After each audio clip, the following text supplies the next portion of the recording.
Okay, well, before we open it up for questions, Todd, can you talk a little bit about Broadway musicals, which can be a very lucrative area Oh, for yeah, songs? quickly, these catalog musicals, I mean, Jeff's lucky he got one of his songs into Jersey Boys, which is like the new Mamma Mia throughout the entire world. But it's interesting.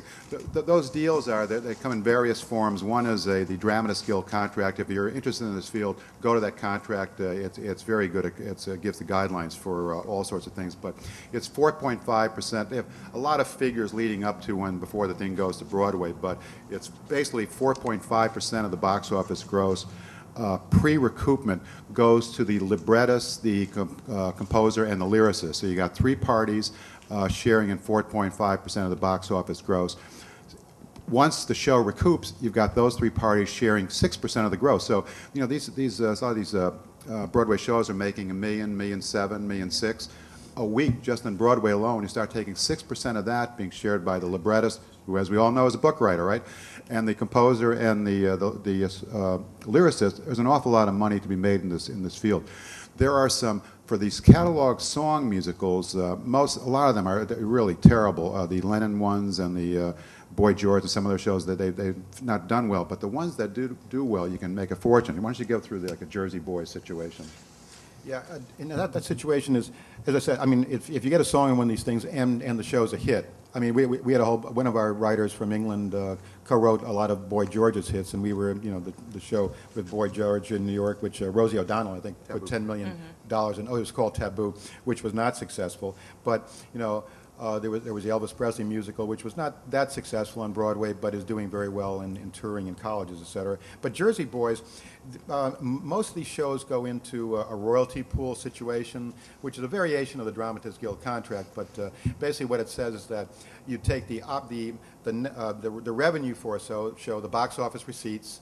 You deduct all the weekly operating costs, how much it costs to produce the musical, either on the road or on Broadway. Then whatever's left over is the pool, and then all the royalty participants share in that pool.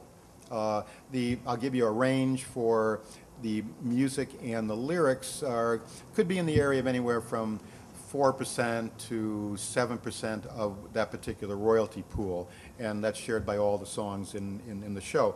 There's the royalty pool, the percentage goes up after either recoupment of the costs of the production or 125% recoupment or 110% recoupment, whatever the deal is. So your royalties will actually go up once the show gets its costs back. This is not only true on Broadway, but it's true on the road as also. And to give you an example I'm not going to give away too many confidential figures here, but you get one song in a successful Broadway show, and you could which is touring. Let's take Jersey Boys, for example. It's got a show in Chicago. It's been there for I think 4 years. Broadway, it's been over 3. It just opened in London a few months ago. It's now in Vegas.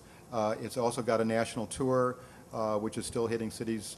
We're probably going to gross from one song in the U.S. alone between $250,000 and $300,000 per year. While all these various productions are on. Now, let's take a show like Jersey Boys, where there are I think 24 really royalty-bearing songs in that show, as I recall. You times $250,000 to $300,000 per song times 24. That's an enormous amount of money, if in fact you're the composer or the writer or lyricist of most of the songs in that particular play. So the money is just phenomenal if you get into the right play. Yeah, quick thing on that, because you can have both variations of the same show. You can have certain songs, let's say the hit songs, earning the percentage royalty pool rate. You could have other songs that are not as important, just getting a fixed rate per week. So you can have these two variations going on in the same show. Yeah, and also there are certain times where the production is cut down. Let's say if you go to Vegas, it has to be a shorter show, because they don't want people in the theater, long, away from the gaming tables. So certain songs might be taken out of a particular show. So you might have a song, I'm not saying Jersey Boys that happened, but there might be certain songs in the Broadway production of Jersey Boys that are not in the Vegas production because they had to cut, a certain, like a half an hour out or, whatever it is, to go with their particular audience. Just very quickly, also, if you're on the road, there's a whole a similar type of formula, more of a royalty pool, but there are theater expenses, there are guarantees to the theater, there are some expenses that come off the top, to arrive at whatever the net revenue is. So it's a complicated area. We've got a bunch of stuff in the book on it, but it's an extremely valuable area if you get in the right play. And then there are movie rights afterwards, et cetera, et cetera. And again, all of what we discussed today and much, much more is actually in the book, which the brothers are selling in the back.